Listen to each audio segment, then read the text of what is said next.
Selamat sore Bapak Ibu kaum PKLU. Bagaimana kabarnya? Saya harap kita semua baik-baik saja meskipun kita masih dalam keadaan situasi pandemi COVID-19. Bapak Ibu yang dikasihi oleh Tuhan, dalam kehidupan sehari-hari seringkali kita melihat ada banyak orang-orang yang baik kelihatannya. Mereka mengucapkan kata-kata baik, mereka melakukan sesuatu yang terlihat baik, tetapi sebenarnya mereka sendiri adalah jahat.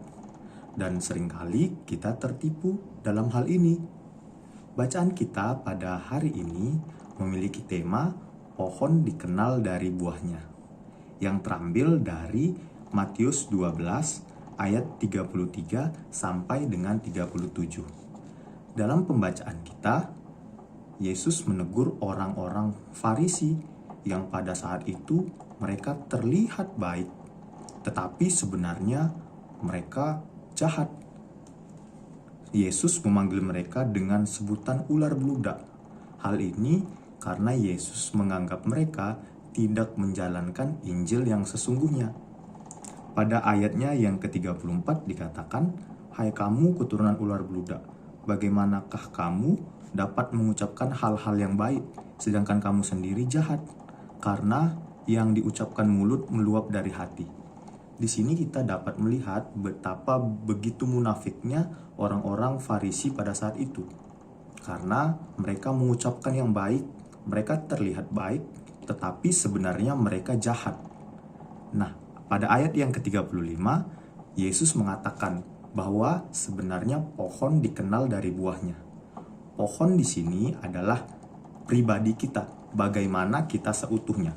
Sedangkan buah adalah apa yang keluar dari kita. Sehingga buah ini bisa mencakup seperti perkataan atau perbuatan begitu. Yesus ingin mengatakan bahwa sebenarnya pribadi kita itu dilihat dari perbuatan-perbuatan kita, dari perkataan kita. Tetapi Yesus menegur karena orang-orang Farisi itu berkata yang baik, tetapi sebenarnya mereka jahat. Bapak Ibu yang dikasihi oleh Tuhan, Yesus juga ingin mengingatkan bahwa orang baik itu mengeluarkan perbendaharaan yang baik, sehingga orang baik yang sesungguhnya memang betul-betul ingin melakukan kebaikan. Mereka berbuat kebaikan dengan tulus ikhlas, sehingga mereka tidak ada yang mereka kejar dari kebaikan. Mereka berlaku baik memang karena mereka ingin berlaku baik, bukan karena mereka ingin mendapat pujian, atau mereka ingin mendapat kehormatan, atau mereka ingin menjaga karisma mereka. Sehingga orang baik akan mengeluarkan perbendaharaan yang baik. Tetapi sebaliknya, orang-orang yang jahat akan mengeluarkan perbendaharaan yang jahat. Perbendaharaan yang jahat ini termasuk sifat munafik seperti orang-orang Farisi pada saat itu. Mereka seakan-akan melakukan kebaikan, tetapi sebenarnya hati mereka jahat. Dan mereka semacam memanipulasi apa yang ada dalam diri mereka. Bapak Ibu yang dikasihi oleh Tuhan, bacaan kita juga mengajarkan bahwa setiap perkataan kita, setiap tindakan kita itu kita pertanggungjawabkan pada hari penghakiman. Sehingga sebenarnya apapun yang kita lakukan dalam kehidupan ini Tuhan catat. Dan pada saat nanti di hari penghakiman kita harus bisa mempertanggungjawabkan perbuatan kita tersebut. Ayat 36 mengatakan, "Tetapi aku berkata kepadamu, setiap kata sia-sia yang diucapkan orang harus dipertanggungjawabkannya pada hari penghakiman." Nah, kita lanjut ayat 37 ya. "Karena menurut ucapan-ucapan engkau akan dibenarkan, dan menurut ucapanmu pula engkau akan dihukum."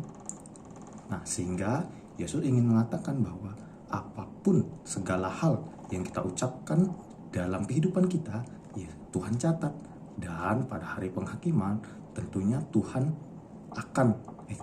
kita akan mempertanggungjawabkan perkataan-perkataan kita tersebut.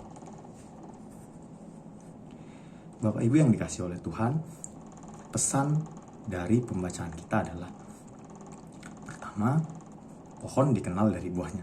Tentu seperti yang saya jelaskan tadi. Sehingga apa sih yang harus kita lakukan? Dalam kehidupan sehari-hari, kita harus melakukan hal-hal yang baik.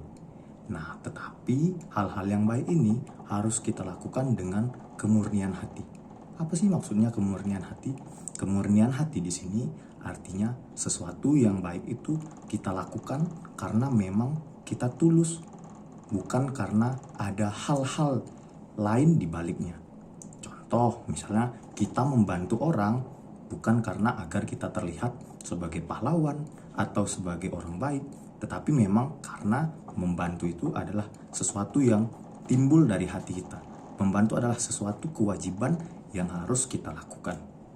Begitu juga dalam banyak hal, kita membantu orang, kita membantu sesama kita, melakukan tugas-tugas bukan agar kita terpandang dan dipuji, tetapi karena memang itu bagian dari perintah Tuhan dan kita harus melakukannya dengan tulus.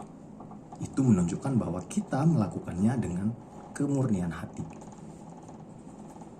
Bapak Ibu yang dikasihi oleh Tuhan, meskipun Bapak Ibu sekalian sudah masuk di mana PKLU begitu ya. PKLU artinya sudah lanjut usia.